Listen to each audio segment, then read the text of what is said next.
dipersembahkan oleh Polytron. Selamat sore pemirsa, belasan anggota Tentara Pembebasan Nasional Organisasi Papua Merdeka atau TPN-OPM yang bermarkas di Tinggi Nambut, Kabupaten Puncak Jaya dan ratusan simpatisan TPN-OPM sepakat mendeklarasikan untuk bergabung ke Negara Kesatuan Republik Indonesia.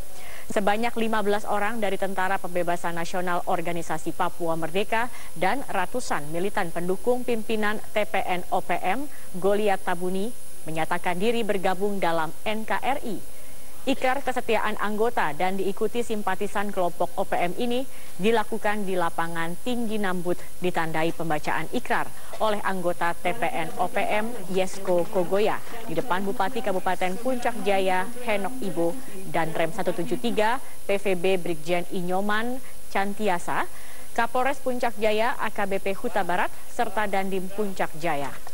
Dan Rem 173 PVB Brigjen TNI Nyoman Cantiasa menyatakan penyerahan diri ini adalah hari yang sangat bersejarah karena semua masyarakat berkumpul di Tinggi Nambut dalam rangka melaksanakan ikrar setia kepada NKRI.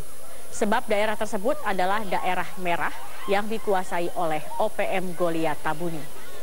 Ia mengimbau agar OPM yang masih berada di hutan agar turun dan bergabung untuk bersama membangun daerah Puncak Jaya, Papua.